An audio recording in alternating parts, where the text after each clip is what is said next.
Welcome to the Fed.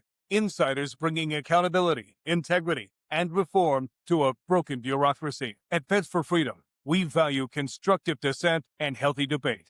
The views and opinions shared in today's episode are those of the speaker alone and do not express the views or opinions of the U.S. government or any other employer. Welcome back to this week's episode of the Feds, Insiders for Accountability. I am Stephanie Weidle. Ralph Baric, virus researcher for decades at the University of North Carolina, was last year placed on leave and had his NIH grants pulled. What role did Baric really play in gain of function and the creation of COVID-19? Are the same structures in place for this to happen all over again? These are questions I pose to my guest, Paul Thacker, in today's episode. But before we dive in, please like, comment, subscribe to, and share this podcast. Visit our website where you can learn more about the vital mission of Feds for Freedom and where you can donate towards this podcast at fedsforfreedom.org. Today, we are discussing all things gain of function and COVID-19 origins. It seems COVID is back in the mainstream news cycle. Joining me today is award-winning journalist Paul Thacker, who has extensively researched the collaboration amongst Ralph Baric, Peter Daszak, and Anthony Fauci and their role in COVID-19. Welcome, Paul. It's an honor to have you. Thanks for having me on, Stephanie. Well, first of all, I want to discuss the Substack you wrote just dropped today about the FBI investigation into Vincent Munster. What a name. Vincent Munster, an NIH virologist that was just caught transporting dangerous pathogens from Africa to the NIH lab in Montana. Tell us about it. Well, so it didn't just happen. It happened some months ago, and it's been inside the NIH, and it's just typical of kind of how these stories happen. I was just talking to someone, and they said, oh, yeah, well, blah, blah, blah, it happened with, Munster. I'm like, wait, what? And it's like, oh, yeah, I'm like, but I didn't see this before. And they're like, well, that's been reported. And then you start talking, you're like, there's just a lot of things that stay stuck inside these agencies that they don't really realize that would be of interest to people, So this happened months ago. I'm still not certain when it was. The emails that I've seen, they were back in January, but then someone in HHS contacted me last night and told me that it happened last year. So maybe what I'm seeing are the emails in January discussing what finally percolated up to HHS, in January. So I don't know when this exactly happened, but it's been months ago, many months. And he was, from what I know, what I've seen in emails, he was coming back from the Democratic Republic of Congo. He has a research sites there where he studies Ebola. And on his way back through the airport, coming back across, I don't know if this was in Europe, if there was a, stage through, or if it was in the United States. But he and his research associate, who has an African name, and my guess is this guy is probably, he uses him for languages and stuff when he's over in Africa. They were stopped by airport security who began inspecting their luggage and came across one of these, I don't know what you call these things, there are these like plastic hard transport issues thing that you use. You can put like guns in, or you can put electronics, or, guitars and stuff like that. When they popped it open, and inside were a bunch of laboratory samples. They were transporting back tissue samples of viruses they collected. Now, the one that I know that was in there was monkeypox, but what he studies is Ebola, and that's his site over there. But what happens is a lot of times these virologists are just opportunistic. And so they're in one area and something else is going on. So let's take that virus and take it back. So they got stopped there. And that's kind of all that I know right now. HHS won't talk about it. They can't talk about it, of course, because there's a criminal investigation going on that involves the FBI. FBI, of course, they never talk about their investigations. So they said decline to comment. He still has an active email, but I don't know if he has access to it or not. He's been removed. He and the other scientists he was with have had their emails have been removed from the HHS employment directory. So I don't know if they're fired now. I know they were put on leave. I don't know if they've now been fired. I don't totally know the status, but it's just not good if it's something that happened months ago and the FBI still has an open investigation. That's not good. It really makes you wonder how many of these cases are actually happening. Like, we know it in the case of, what we're going to be discussing today.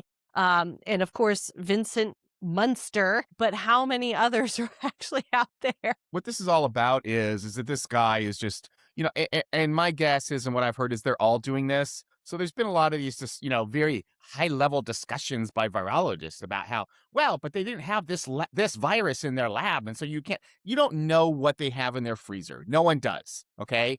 You don't know what they brought from one country to another. No one does. What you're doing is you're making all these decisions based upon what they've written down that they said that they did. But it's basically like saying that, well, there were only 8 speeding tickets last week in the county, so the only 8 times were people speeding. No, people were obviously speeding more times than they were being caught, So we don't really know who has what virus, and all of this discussion has been going on since COVID about who had what virus and when they had it. It's all nonsense because no one knows who has what in their freezer. That's a good point. And this is a good example of this. Right. Before we get into Ralph Baric, I wanted to ask, would you just briefly discuss your transition from being a Senate investigator to becoming a journalist in the sciences? So what drew you specifically to focus on research integrity, and how did COVID fit into all that? So what happened was I was in the military and then I went to college. So I was in college when I was in my early 20s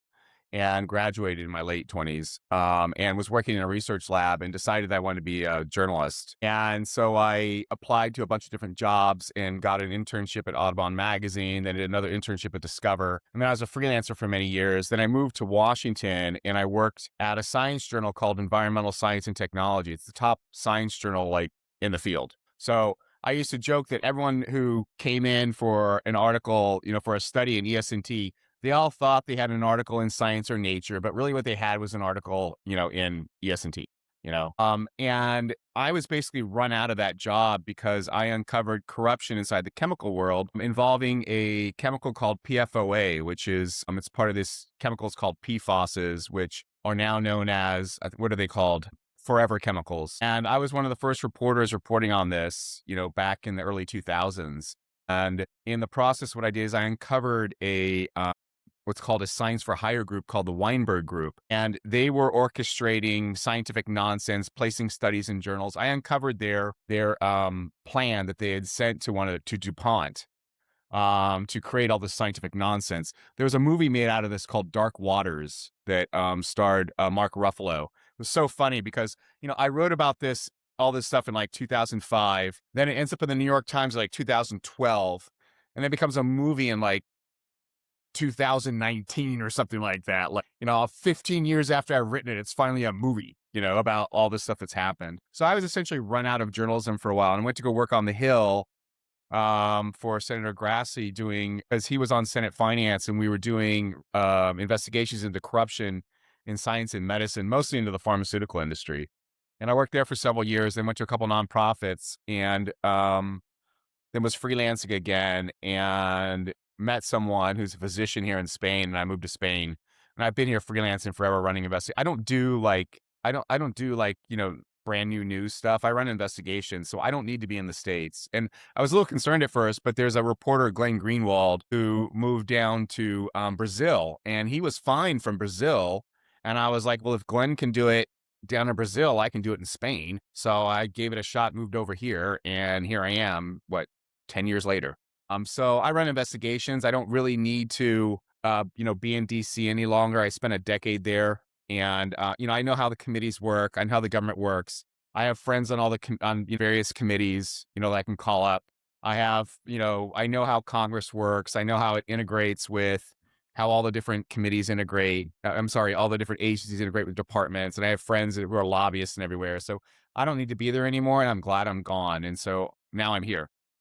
And so that's how it kind of works. So I was in journalism, went to go work on the Hill for a while. And those jobs on the Hill running investigations, they're oftentimes run by people such as myself who were either investigative journalists. There's quite a few who have done that transition, or some have been, attorney prosecutors. So the most famous was the January 6th Commission. They brought in a lot of former prosecutors, to help to run that issue. So you kind of have to have that mindset of, basically digging up documents, understanding how to put things into a logical order to, make a point. Well, recently you highlighted Ralph Baric's central but very under-discussed role in COVID, including his Right. collaborations with the Wuhan Institute of Virology and his virus research at the University of North Carolina.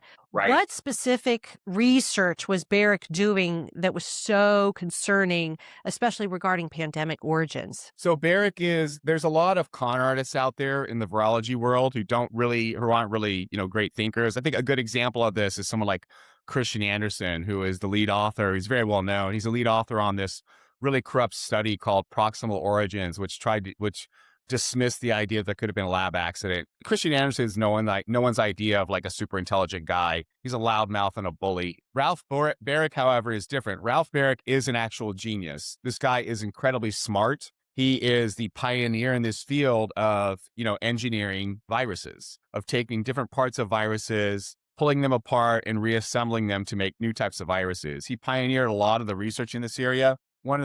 Early on in the pandemic, there was a paper that he wrote actually in 2015, which was very critical. And it talked about taking different parts of viruses and making this new virus, they're called chimeras, a chimeric virus. And this virus was capable of infecting human lung cells.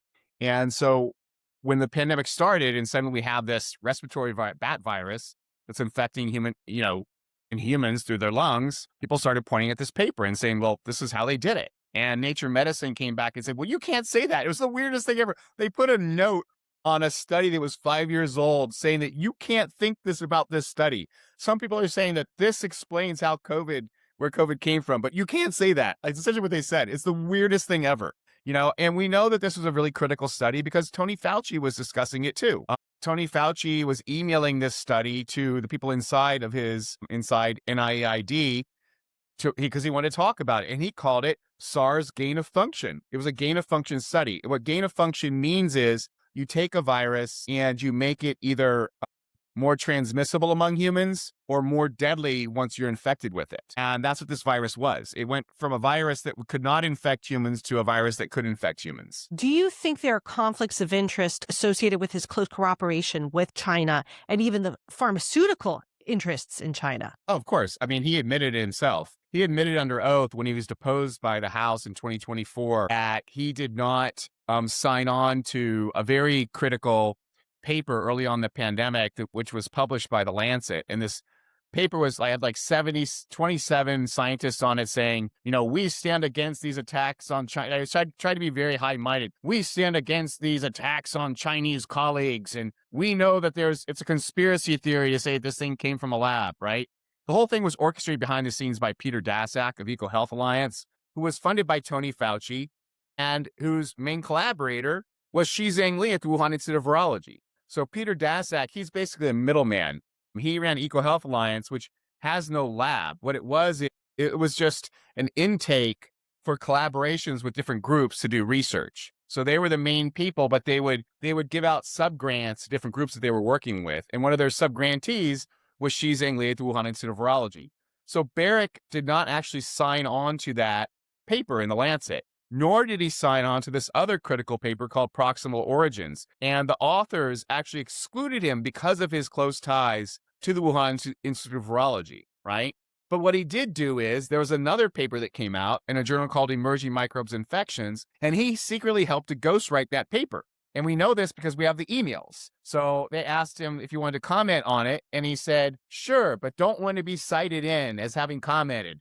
And then you can see that he sent in all of his comments and track changes to the manuscript, and they accepted this. The other person who helped to edit this paper was Shi Zhengli at the Wuhan Institute of Virology. So this whole thing was a charade from the beginning, with these virologists coming together and, planning and publishing papers in different journals to shut down the scientific community and to shut down their friends who are, what I call the SciComm writers or science writers. These people who are like, I'm a science writer, and they work at Science Magazine, Nature Magazine, the New York Times Science Desk, NPR.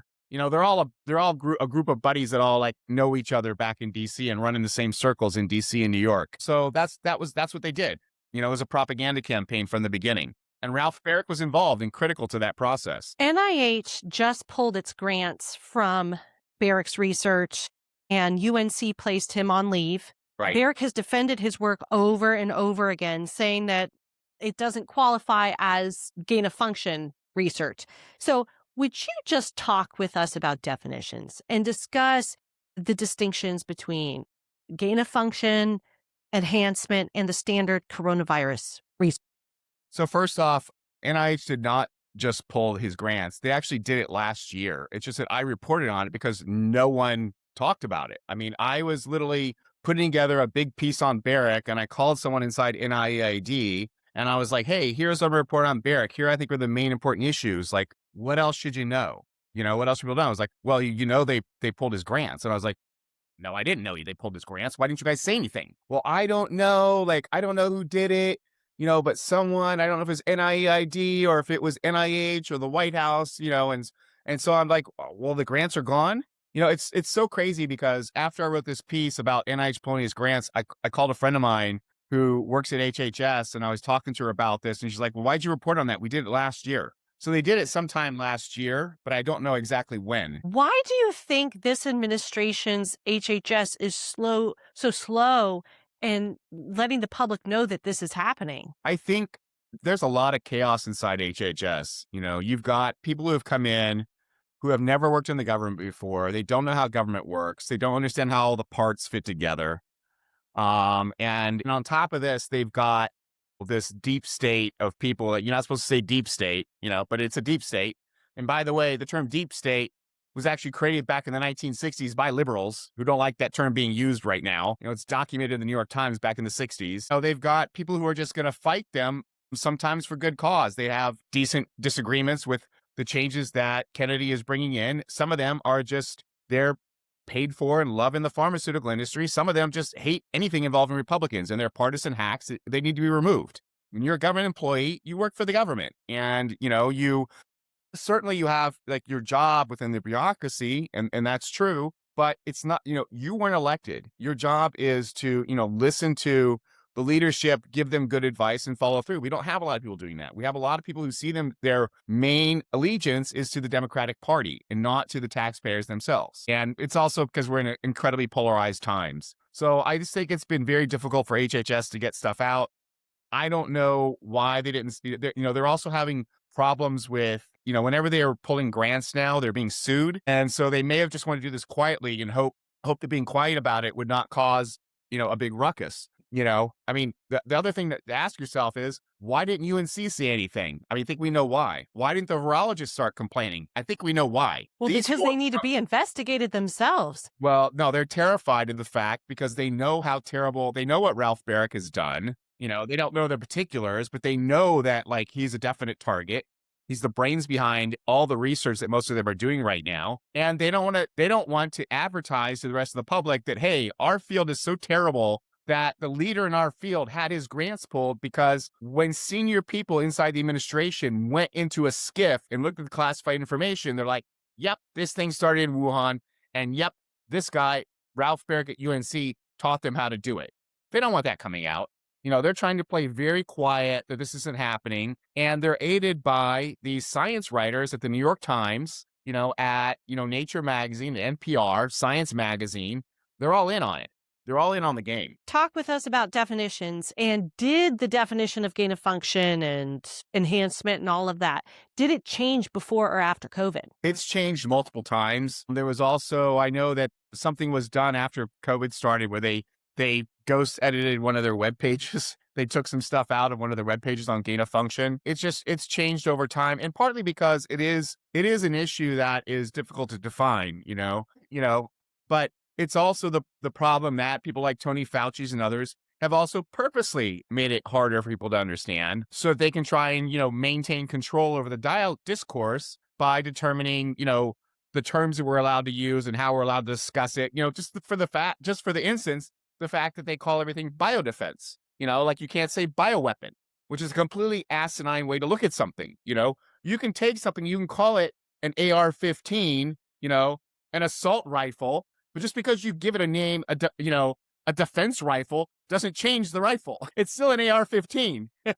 it still functions the same way if you put it on, a single or on a 3-round burst. It functions the same way. Changing the name doesn't change what it is. And so that's what they're trying to do. They're trying to play these semantic games and hoping by, sprinkling a little semantic sorcery over this discourse, people are going to lose interest or walk away. It's done partly because it is technically difficult, but it's also being done deliberately by people in charge. And one of the people doing this, without a doubt, has been Tony Fauci. And we're going to get to him very soon. Can we talk about the incentive structure? So, can you describe the web of laboratories and the funding and national security objectives of the United States that have created incentives to keep these gain-of-function programs going? Well, I think the most, simplest story to tell was what I had in the story about Ralph Baric, which is about his senator, Richard Burr. Richard Burr was the senator from North Carolina. He passed most of the major pieces of legislation,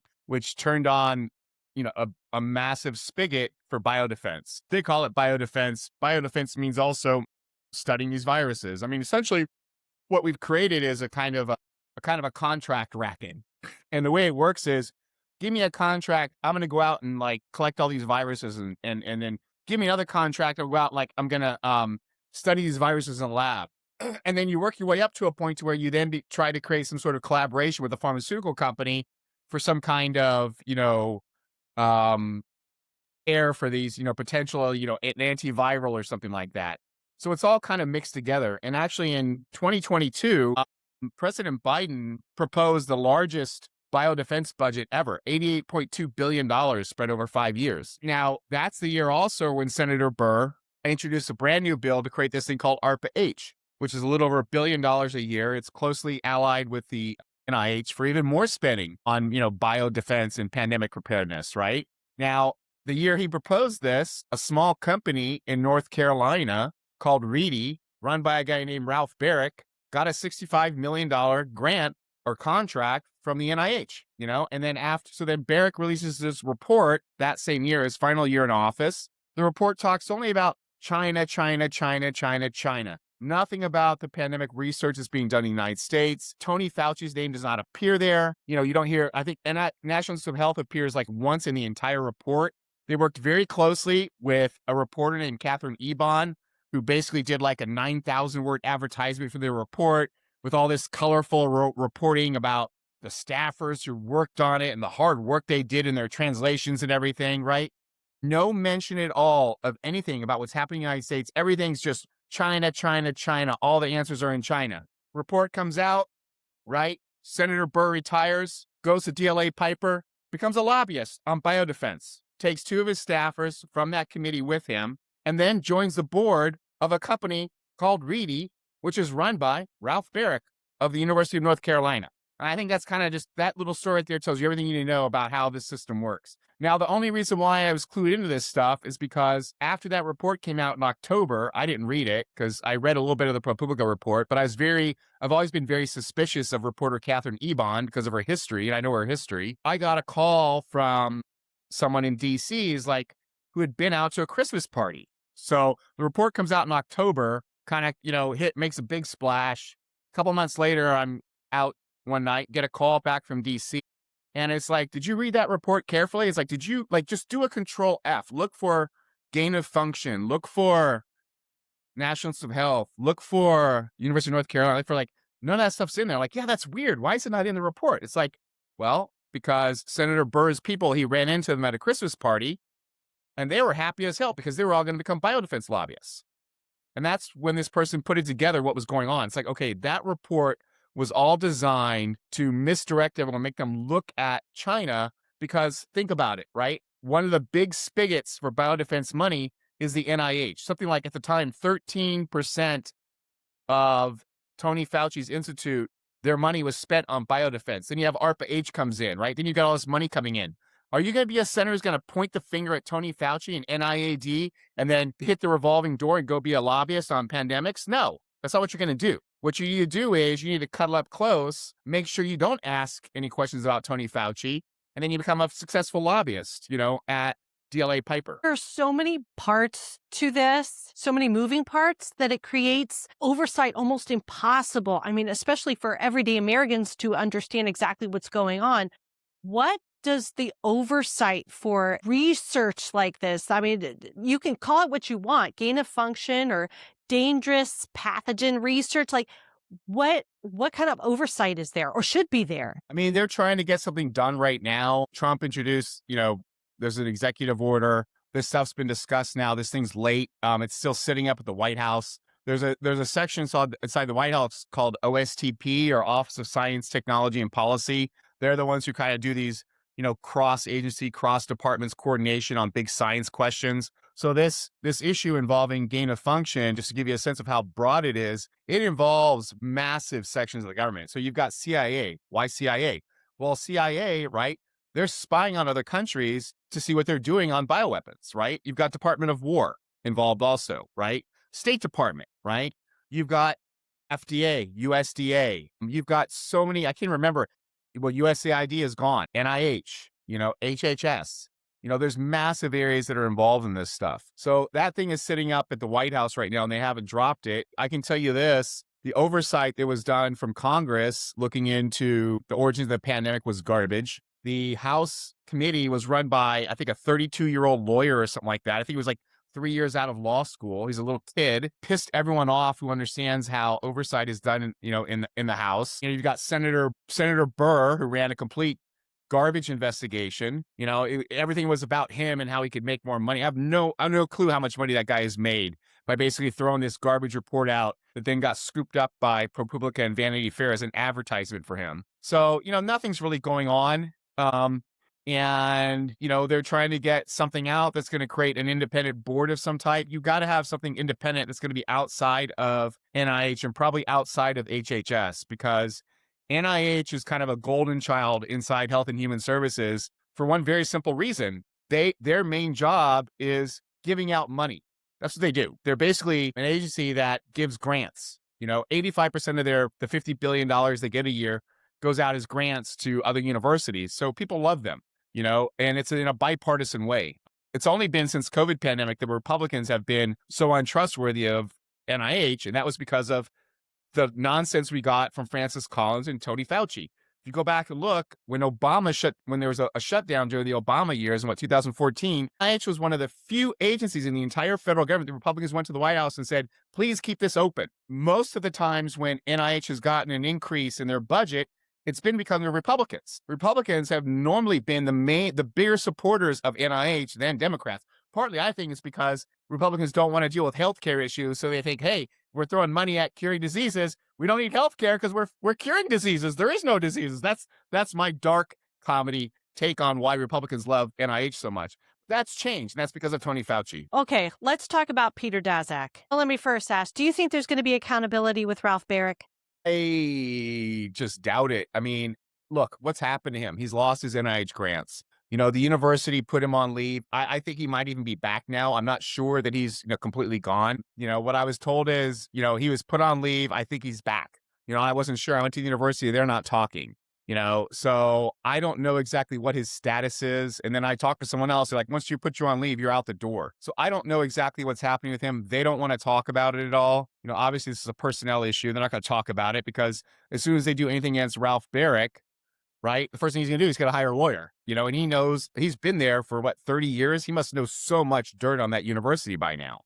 So, I don't know what's going to happen to him. My guess is, he will not be prosecuted. I don't even know what laws he might have broken. It may very well be that he was just, this is how things are done.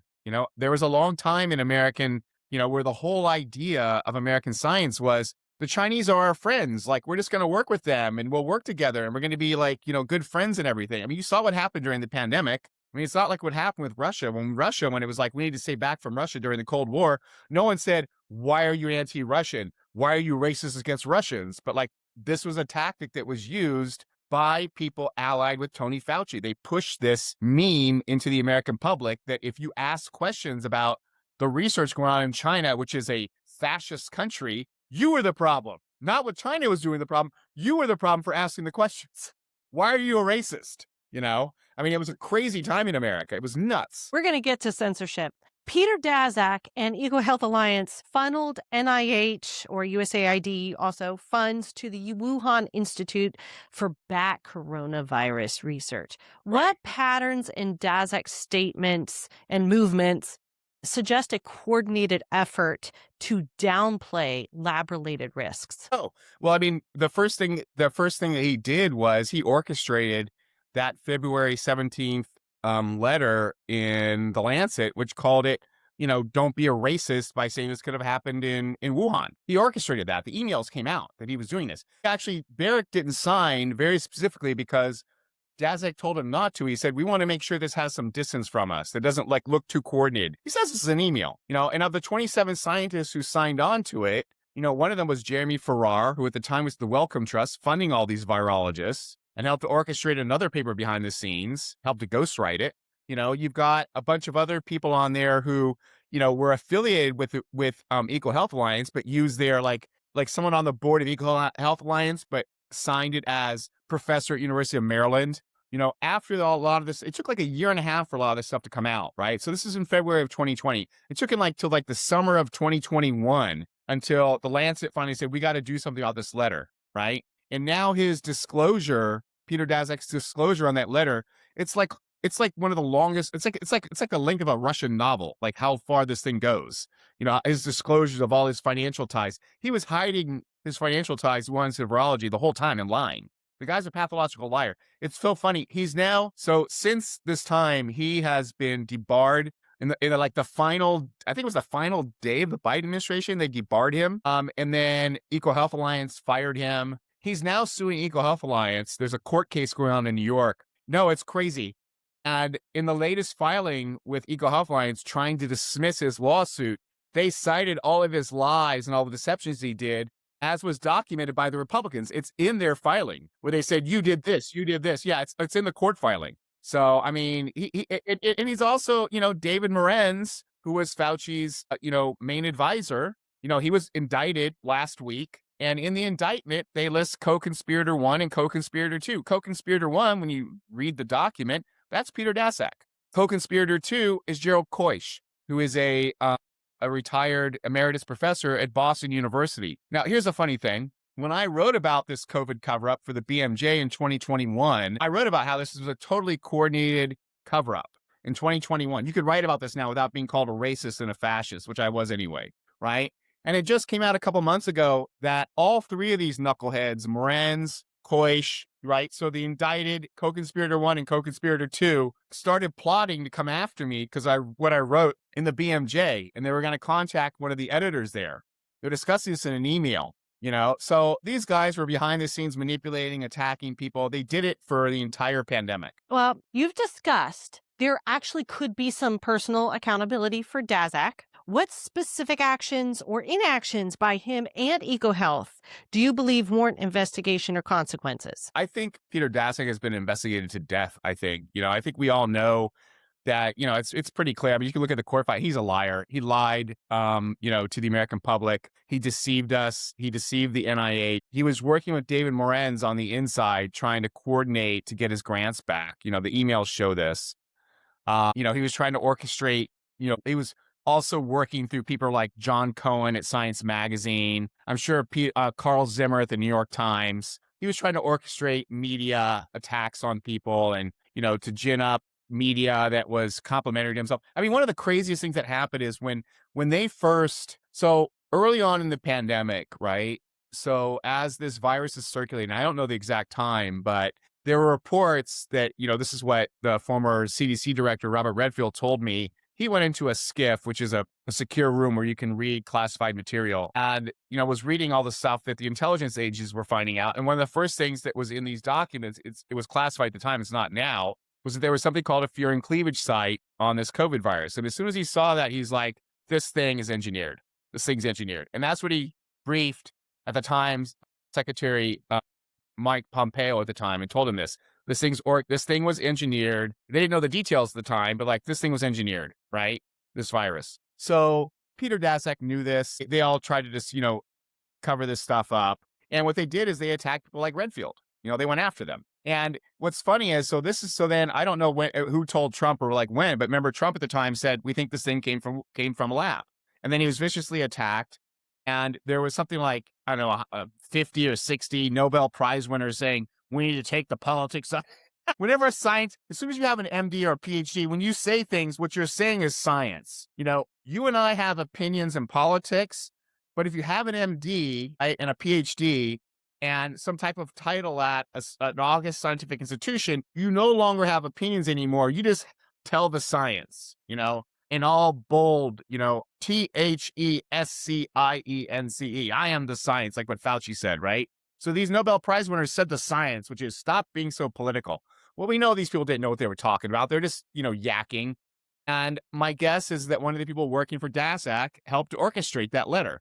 So there's been multiple orchestrations through the media to lie to us. And it's why, 6 years later, we're just still figuring this stuff out because we've been lied to so much. Let's go straight to Fauci. So drawing from his congressional testimonies and his emails and your reporting, what is your assessment of Fauci's role in the funding decisions of the gain of function debate as well and early origin discussions? Well, we know that in 2012, Fauci, Collins, and a guy named Nabel, who I can't remember where he was at the time at the NIH. He may have been Fauci's deputy, I'm not sure. By the way, after he wrote this, Nabel went off and became went to the pharmaceutical industry and made a ton of money doing, vaccines and stuff. But they wrote a piece saying that was published in the Washington Post that essentially said, it turned on the green light that said, hey, this stuff is dangerous, but it's worth it. Like, we got to do it anyway. They published this, in the Washington Post. And speaking of Fauci, by the way, when he testified in front of Senator Rand Paul, and I believe it was 2021, I was watching that live as it was happening in my living room. I ran investigations in the Senate for 3 years. I have warned attorneys and I've warned targets of investigations several times, sometimes like in the middle of me, it's like, wait, stop for a moment here. Let me remind you of something, okay? You are right now talking to 1001. You cannot at any point in time lie and mislead. I've pulled it out sometime. Here's what the law is, right? As soon as Fauci started pointing his finger at Senator Paul and saying that he didn't do, I knew he was lying. And it stunned me. I knew it was a lie. And I remember because I was just like, whoa, I got it from my table. I was wondering, oh my God. I'm watching on my computer and I'm like, pacing around the room as I'm watching this thing, turning the volume up high, this hearing. And I got on the phone and called a buddy of mine back in DC. I'm like, I just sat there and watched Tony Fauci lie under oath in a committee hearing. Like, what is going on back there? What are you guys doing? So he's the guy I think is a pathological liar, and I think he's a narcissist. And everyone I've spoken to has told me this over and over again, that the guy's a I'll give you an example. I had someone working for him who wrote this for me anonymously, and then I've spoken to other people who told me the same thing. This just give you an example of Tony Fauci. He's not a very tall man. You might have heard people call him the elf. I've talked to two people who said this. You'll walk into the room where he was holding the weekly meeting. There was a guy, one of his right-hand guys named Hugh Auchincloss, okay? Boston guy. His son now is a congressman. Auchincloss is also a corrupt guy. He's gone from the NIH right now. He's glad. His wife was corrupt too. She had studies pulled from a hospital she was at, and they funded Jake Auchincloss to run for Congress. He's now one of the biggest critics of the NIH, of course. His congressional campaign paid for with corrupt money from his parents, right? Hugh Auchincloss is a big dude. I think he's like 6'3", 6'4". You'd walk into these meetings, Hugh would be like this in his chair, like this. And Tony Fauci, they'd have Tony Fauci's chair jacked up. So he'd be the tallest guy sitting at the table. I've had two people tell me this independently, just talking about like what a narcissist Fauci was. And that Hugh would be, slouched down like this so that he could make the boss look big. Does that tell you everything? No. It's a tiny detail that's nonsense, but it tells you everything about who he is and how he acts. Yeah. Well, okay. We know that Fauci has multiple times lied and denied that he had anything to do with gain of function. How do definitions, again, gain of function definitions, the proxy funding with EcoHealth Alliance, and specific projects factor into this? It's all about like them trying to change definitions, hide the funding, hide who was doing what when. It's all about that. It was an entire campaign to deny this stuff from the beginning, and it's taking so long because one of the other games they did too was to slow down your access to information from congressional requests and from Freedom of Information Act requests. a lot of times you'd find something out, the documents wouldn't come out for 2 years.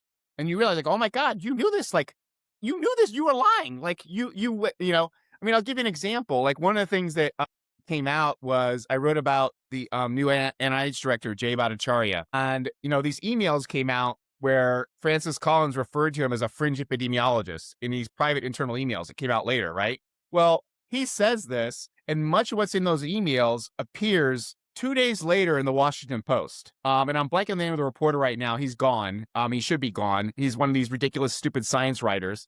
But it just repeated pretty much everything that was in these emails, discussions between Fauci and Collins. And I knew that this guy was basically, had Fauci on speed dial. But when I saw like that such a clear pattern where you see in emails in 2020, this is being said, and then 2 days later, this exact same messaging appears in the Washington Post by this reporter who I realized was corrupt, it all made sense. Like they were planting stuff in the media the whole time. Going back to the incentive structure, how does the web of Francis Collins, NIH, Fauci reveal the incentive structure work in the U.S. science policy? Well, I mean, it's like anything that, anything that you're doing, right? I mean, if you're running a newspaper in the past, what would you be concerned about? Advertisers. Now you are about subscribers, and, the money is what determines what's going to happen. And these people have their hand on the spigot. Fauci and Collins did Fauci worked at the NIH for, I think, 50 years. I mean, the man's like Hoover, it's like presidents come and go, but Hoover always stayed. Presidents came and left, but like Fauci was always there, I mean, so he had his hand on the spigot determining, what is, like he said, like, what is the science? I am the science, and, he who has the gold, creates the data. If you determine what kind of research is going to be done, that's what's going to determine the type of research can be done and what people focus on. That's one of the main problems we don't talk about today. When you hear all these, when you hear all these complaints from virologists saying, you're not doing any more research on viruses, you're not doing anything because we're focusing, they act like that means that there's no money going out the door for medicine. No, there is. It's just going towards, other issues like chronic diseases, which we've not spent money on. What these people get concerned about is, like once money starts going into a certain area, right? You're a grad student, right? You're going to get into a field where you think there's growth possibilities. What determines whether you can do the research or not? Money. You don't just like get in a lab, just like, I'm going to do this research. And then like, hey, money's coming in. No, your main job is chasing money.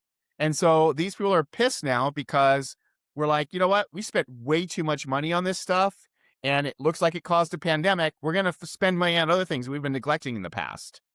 But you don't see that in the Post or the Times. You don't see people talking about, isn't it great now that we're spending more money on this area of research that wasn't funded in the past? No, what you hear is, why did they stop? You would think that the budget has shrunk. Right. It's a lot of money. That's a good point. So, Paul, you see all of this. Has there anything been done to stop this incentive structure, to stop like the lack of oversight, so to put stronger oversight systems in so that this doesn't happen again? Has anything been done? No, I mean, they have this White House executive order that's supposed to be coming down. It's like, I don't know what's going on at OSTP.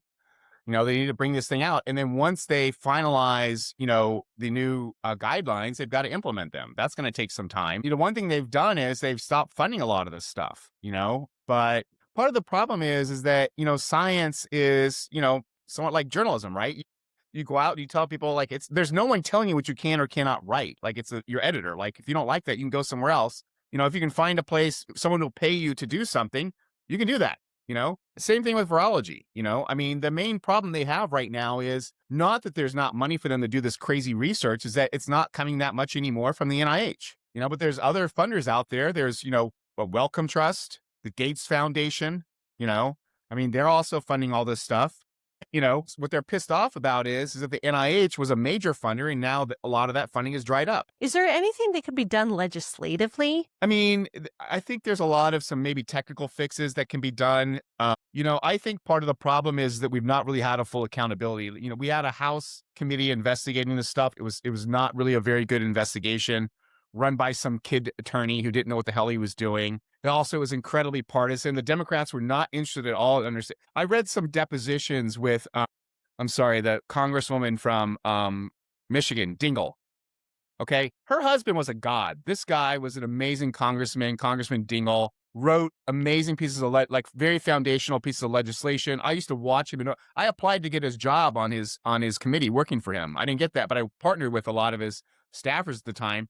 His wife is just a poor shadow of who he was. Her whole job is just to like, kiss ass to the Democrats. During the depositions, she was just, thanking Fauci so much for all his hard work, was not interested in asking any questions. I mean, I think the woman is just like, I think she's pathetic. She inherited the seat from her husband, but this is what we went through. Like, this committee could not do anything because they were hamstrung by Democrats who were not interested in asking questions. They just weren't interested at all. To them, this is science. And when you ask questions about it, you're anti-science, or you're, anti-Asian, or you're right wing, or you're a conspiracy. Like, just throw whatever label it is. They have a bunch of them. Let's talk about censorship. Your work touches on this quite a bit. What systemic problems in academia, journals, and government funding does this COVID saga expose in terms of censorship? So what happened was, the censorship stuff got turned on like really hard during the COVID pandemic, but it really started years ago. There's a lot of infrastructure out there. So how did it work? Well, you've got this academic who's advising someone and says, well, this is wrong, right? Then you got a fact checker that comes along and says, fact check wrong. And then you get censored because of this. Like, it's not us censoring it. This fact checker said what you said is wrong. So we're censoring the fact checker said. And who built what the fact checker said? Well, this academic, So these things are all integrated. And it was very weird because I didn't understand it at all. I just knew, I felt, and actually I was along with it, I think probably until I would say I felt more and more at ease with all of it. I would say probably by around 2021 or something like that. I'm like, this is not making any sense. Like, how are you a fact checker? Like, what do you think I do? I'm like, let me just write these things and maybe they're right, but no fact checker. Like, what are you talking about? I mean, it's the stupidest thing ever. The first job you have in journalism, the very first job I had in journalism in magazines is a fact checker. That's like the entry level job that you have in magazine journalism. Is your job is you don't get to write anything. Things are written, and then the manuscript is put in front of you, and you fact check things. So what do you do? It's like, Jacob Johnson went down the street and landed at the store. Like, is his name Jacob? Is it spelled Jokob, or is it Jojacob? And then you go word by word. That's how you do fact checking. Like, I did that for 2 magazines. It's just this whole thing of an idea, but I'm a fact checker. Like, it was the stupidest thing ever. And then plus, after a while, you began to realize that you only like fact checking certain things. I remember I had a conversation with this woman at the BBC who was like one of their fact checkers at the BBC. And I was like, have you ever fact checked a pharmaceutical company? You fact check all these like some mom in Oshkosh, Wisconsin, who's like, well, I don't really know if I should get my daughter this vaccine. Fact check wrong. You lose your Facebook page. What is that? Because some mom in the middle of nowhere is asking questions, or it says she doesn't want to do something. Like, who cares? Like, how are you standing up to power by going after random people and ignoring the major corporations? So that was this whole weird thing. The other thing too, I think that was most revealing was an article published in one of their little Bibles, their little, religious texts, which is this journal called the Harvard Misinformation Review. And they came out with this study. I can't remember when it was. It was in the last few years. And it was a survey of researchers in the misinformation field. And at the end, what was interesting, like, what do you think about the field? What do you think the direction is? But it was most interesting was at the bottom, they had an appendix. It was Appendix A, I think is what it was, where it asked them to explain what their political leanings were. Nobody was far right. Nobody was conservative. A couple of people were like, center right. Some people in the center, 85% of the people in there were either lean left or far left. I mean, what do you think you get in a field where you get such a slanted outlook?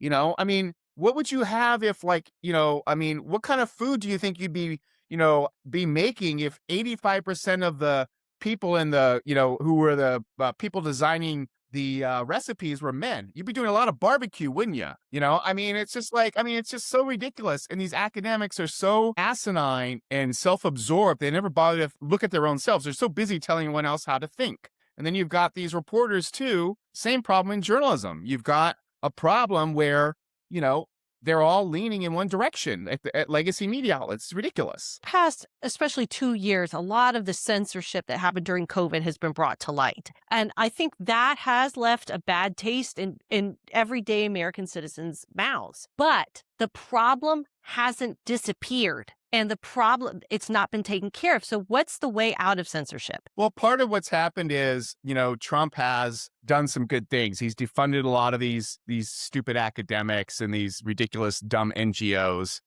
You can't stop these people from doing things and, being on Blue Sky and censoring each other on Blue Sky, but you can defund the infrastructure, The other thing too is Trump is censoring too. He's censoring, and so liberals are well, he's doing it too. Wait, who is he censoring? He's censoring people who are Palestinian activists on American campuses. That's such a tiny slice, minuscule number of people in America. I know none of those people, by the way, and I don't like it, but it's not average people. It's not like me worried about getting kicked off Facebook because I said, I just think this thing is totally wrong and stupid. Well, you're a fact. I got fact check wrong. I got fact checks wrong on Facebook and got things taken down. I wrote a study for the BMJ. I think it's the second or third most cited study ever published in the academic peer-reviewed literature. It was on the COVID vaccine clinical trial. And there was all these problems with it for the Pfizer clinical trial. That thing got a fact check wrong by a fact checker, and the fact check itself was totally wrong. So these people just went around. You could tell who they're going to fact check. You just know what they're going to do. So we've taken a lot of that infrastructure down because that's the major problem. What Trump does is he's the guy out there. He's telling you no one does it. It's not none of these Palestinian activists it's happening to them randomly or quietly. It's all public. So what we've done is we've taken this quiet, hidden censorship. We shifted it and narrowed it down to a much smaller slice of people, and it's all out in public. So fewer people being censored, and it's very public what's happening. Not good, but way different what was happening in the past. And people who try to compare the two are lying to you and are being disingenuous at best. What do you make of a society, though, that is building on all lies? It's gotten so out of control. What do you think is going to happen to the society? I think that in general, they're looking to find, look, people are, I can't tell people, I don't know if this is true, and I go on X and I see people are finding stuff, their own way, and they're certainly everyone's building their own little bubble, but they're able to go out there and read something, this is what makes the New York Times reporters crazy. They can write something crazy and stupid that leaves out the truth. Classic example right now that's been in the media is the NIH director who's now also running the CDC, Jay Bhattacharya. There's a journal there called MMWR, Morbidity and Mortality Weekly. And it's a journal by the CDC. Well, they call it it's not a peer-reviewed journal. It's not. It's basically a mouthpiece for the CDC, which is fine. People acted like it was a peer-reviewed independent journal. It never was. And it published a lot of garbage studies en masse during the pandemic. Well, they were going to put out this ridiculous study that was going to show you how great the COVID vaccines are using this type of method called a test negative method is what they're going to use, which a lot of people see it as biased. He shut it down. So the Washington Post and the New York Times, of course, say, oh my God, it's a ship. Here it goes again. It's starting all over again. How are we going to know what's true about the vaccines? No. And so people can get on there and say, you're a liar, Lena Sun at the New York Times. Or at the Washington Post, Apurva Manavili at the New York Times. You're lying to people. This is not a valid way. It's a biased way of measuring these types of issues. People have known this for years. Quit lying to the public.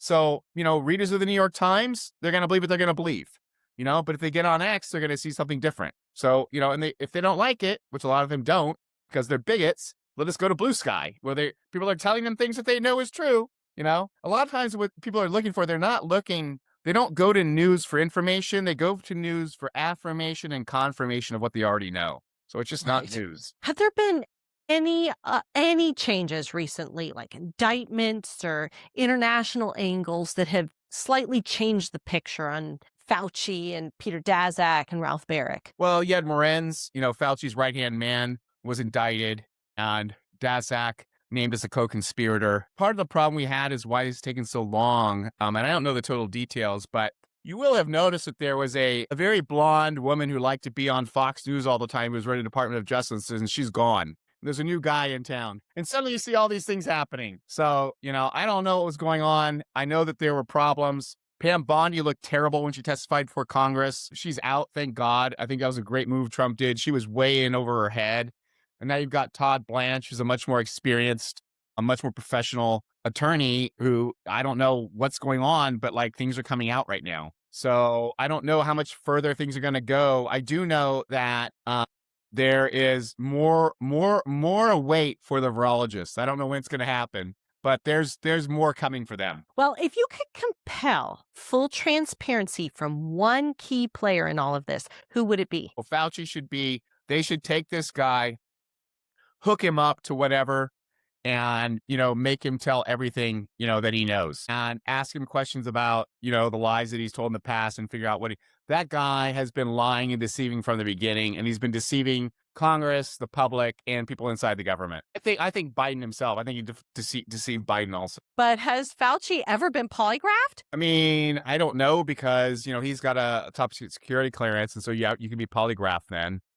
He was deposed and when he was deposed, I caught him lying. So here's an example of how he lies. There was an article in the New York Times by one of the very few, there's a woman, I'm sorry, I'm blanking on her name right now because she's really good. But she's on the opinion page of the New York Times, and she's great. Like she's an experienced, she's a real reporter. She's like somewhere in her 50s. She's been a foreign correspondent for years. She knows what she's doing. She's not some kid like 5 years out of Harvard who's like, the bright young thing. She knows what she's doing. And she wrote a column about Fauci where she questioned him about some of the lies that he had told about early on with some of these papers. And he feigned having read this paper called Proximal Origins, the paper that's super corrupt. It's run by Christian Anderson. And I read it at the time. And then he was deposed, I want to say like 5 months later, and his deposition came out. And he told her, the New York Times reporter, that he hadn't read the paper. Well, under oath, he told the investigators, like, yeah, I read it several times. I saw several drafts, but couldn't really understand it. So he told her one thing and then lied to her, and then admitted under oath because they had his emails that he had read it several times. He had been sent several copies of it, and as it was being written, because they were trying to get the fact they know that he orchestrated that paper, right? So I posted this on Twitter that he had lied to her, right? And she got back and posted on Twitter that when she called him and was asking him about this paper, he acted all distraught. She said she was giving him a medical emergency by asking him these hard questions. And the thing is that she's an opinion. This is the whole thing about how terrible the media is. She's a seasoned reporter. She knows what she does. She's not some, what do you want to call it? Like a big D Democrat, like a hardcore Democrat. She's your typical kind of reporter that we used to have in the past, which are, they're typically liberals, but they're not dishonest people. She's a real reporter. And she was just trying to figure out what's going on. Meanwhile, we have other people at the New York Times who have just lied all the time, about what's happening, on the science desk. So you can see when Fauci was pushed, he pushes back by saying that by asking him hard questions, she's causing a medical emergency for him. I mean, she was insane at the time. She thought like, what is going on? I'm asking this guy questions. Yeah. Well, the media has a huge part to play in what happened. If the American public could do one thing to stop the corruption and to create positive change and grab hold of their liberty, what would it be? I think I don't really, voting, obviously, elections and stuff. I think the main thing you do is just try to inform yourself well. And what I tell people is read widely, read wisely. Try to read from as many different sources as possible, for the time that you have. I spend several hours a day reading different stuff, because I have to, it's my job. But try not to get sucked into, one set of, one type of reading. Read from different, angles, from different sources. And I think you'll find yourself to be a little bit better informed. Again, I think a lot of people they don't read the news for information, they read it for affirmation. And those are a lot of people who are New York Times subscribers and PR subscribers, people who spend all their time on Fox News. Same thing. What are your sources of good news? Well, because I have to follow legacy media because I have to see what, oftentimes it's not so much, I don't read them to know what the truth is. I read them to see what kind of agenda is corporate America and the Democrats trying to set. Because I know and I know they do it through the New York Times, through their vehicles. So I get up and I read the morning, I read the New Post, I read the New York Times. I never listen to NPR anymore. I've had it with NPR. I'm done. I can't even bother to listen to them anymore. It's like I can listen to like 30 minutes, 20, maybe like 10, 15 minutes of it. I just got to change the channel. It's just crazy. I just listen to music. I listen to BBC sometimes, but like I know they're terrible. And then I'm on X a lot. And, because I'm a reporter, I'm talking to people. So a lot of times I'm reading things, I'm learning about what was wrong in the media from people who actually were in the room. So you go right to the source. I try to, yeah, when I can, when they pick up the phone. Right. Well, Paul, this has been a wonderful discussion. It's been a lot of meat for people to chew on. Thank you so much for joining me today, and all the best to you in your work. Thank you so much for having me on. Thanks so much for tuning in. Please like, comment, subscribe to, and share our podcasts. I'll see you next week.